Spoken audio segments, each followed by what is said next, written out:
home. Andy, get out! I caught the tap.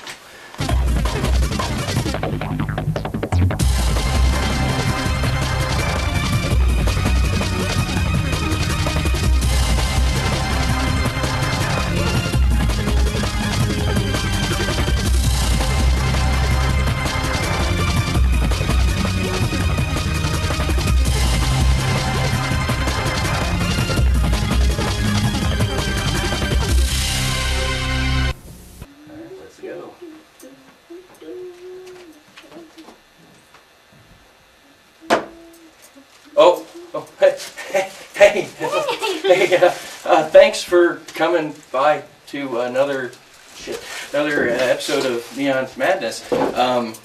We were kind of preoccupied, sorry. Well, what do we got for today's show, Miss Mia? Look at that! That's it's a signed copy. Signed copy of the film. Oh, it's upside down, Miss Mia. They can't see that. Yeah, the signed copy of the classic 1973. Snuff movie, sort of murder mayhem classic, Last House on Dead End Street. Watch TV. Can't go to the movies. Nothing to do. Go. But since then, the director's come out of hiding, and we've got a special show tonight. Yeah. Yeah, it's very good. Tonight, we're going to spend the entire running of the show listening to director Roger Watkins. Yes, this is Roger. What's your name again? Roger. Hi, Roger. Roger, consider yourself lucky you're not in City Hall right now. What about the snuff films? No, smut films, not snuff films. Oh, did he do snuff films? No, not that anyone knows of. But, yeah, so it'll be great. So, we've got to get back to work, but we'll be back in a little bit. So, Enjoy. Yeah.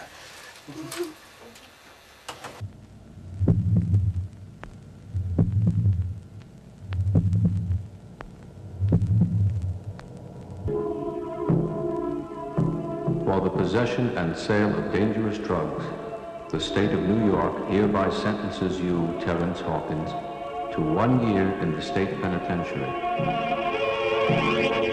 1 year of my life in that lousy, rotten, stinking place, and for what? Passing some lousy drugs. I'll show them all what Terry Hawkins can do. Within the last year and a half, 2 years, it's become known that Roger Watkins directed the film Last House on Dead End Street under the title Cuckoo Clocks of Hell. Mr. Watkins has been directing films since the ripe age of 10, and he's had a rather lengthy career in the film industry. He made Last House on Dead End Street just 1 year out of college in Oneonta, New York, primarily with students at SUNY Oneonta. You were still in college? That's right.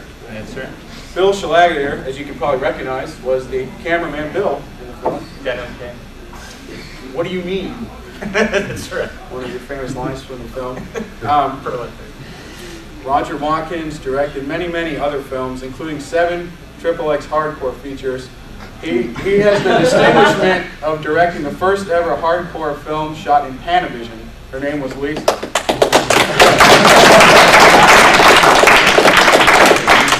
You name a famous porn star and he directed them, from Samantha Fox, Vanessa Del Rio, Ron Jeremy. This is not anything I'm proud of. Bobby Astor.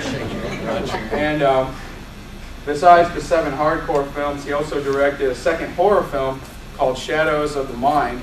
Terrible title, not mine. Which not too many people have seen. He then made a film about the making of that film called Spittoon, a comedy feature, an R-rated comedy, with Vanessa Del Rio in a rare, non-hardcore appearance. A hot cult item. Another terrible. None of Roger's films are terrible. But suddenly there's a lot of information about Roger. This DVD was released at this convention of Last House on Dead End Street. Barrel Entertainment did a splendid job of this. It's packed with insane extras, including audio tapes that Roger made while filming the movie. He was talking to the cast on the phone, taped all the conversations. He's a shithead. I'm sweating my ass off getting this film done. He doesn't even seem to care. You don't even sound like you care. $5,000. The answer is that you can't have the camera. Now, you're lucky you're not in City Hall. He says he's going to have me arrested for hitting him and all that shit. And then he hung up on me? Okay, short and just very pornographic. Yeah. INS. INS. Bill's there. Bill says, "What would you like me to wear?" There's also there's a 60-page article in Head Press about Roger and his work, well worth checking out, and a lengthy interview in Ultraviolent magazine conducted by me, of Roger. So, without further ado, why don't we open this up? Why doesn't Roger just begin explaining about the genesis of Last House on Dead End Street? If you want to tell the audience a little bit about the film and how it got started.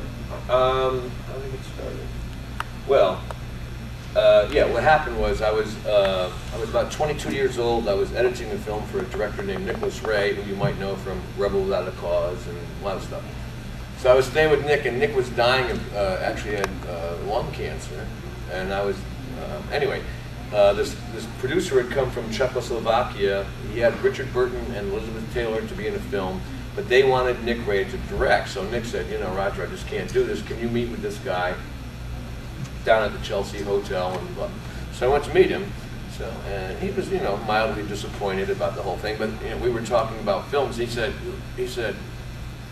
you know what I would do if I were you? If I was going to do a low-budget film, I would make a film based on Charles Manson, and you look all f***ed up. So you could play him even. So that was the genesis of it. That's how it happened, basically. And then it turned into something else, as you can see. You know. And how did that happen? From that idea, what happened next? Well, you know, I had a friend, Paul Jensen, was a teacher at Oneonta State. My friends like Bill and a few other people, Ken Fisher, all these people were still students up there. I don't know if Ken was. Ken was still. Was he Ken still? was still there. So I knew I could get the equipment for free. My father worked at General Aniline and Film, so I got the raw stock and the printing for free. Everything was free. I mean, the only thing I spent money on was drugs, really. I was absolutely out of my mind. Really, on crystal methadone. Now this is what Roger will tell you, but when you listen to the phone conversations he recorded while making the film, you see that he took himself very seriously, the film very seriously. I took myself very seriously. And he was just calling 24 hours a day. Maybe Bill would like to say what it was like to be in this film. Oh, it was a lark. It was, we had a lot of fun working on it. I hate to use the word fun because, you know, but it was fun. In particular, a fellow and I who were working on it in terms of just doing prop sorts of things. We went in this next to last scene where the person's getting cut out.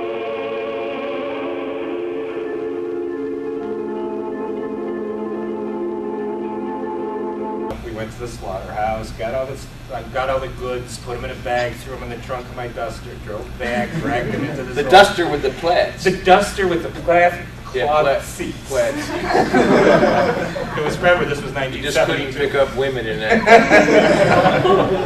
But you know, and then putting it all together, and Roger said, well, you know, this is going to work, and I think even years later, seeing it, it works. It worked very well in terms of, with a very zero budget. I don't think the guts cost us anything. It's just the gas out there. The only money I recall spending was to buy the gynecological gloves and the masks.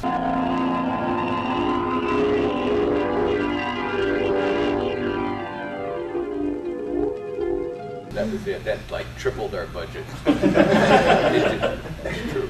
Now you didn't buy all the masks. Where did some of those masks come from? I'm just talking about a surgical mask. No, when I went up to Oneonta to film this thing, I had sort of an idea what I wanted to do. You would have it. And he had just done this Greek tragedy, so he had that big white thing, and for some reason he had the see-through. Please, I beg you, please, Terry. Oh.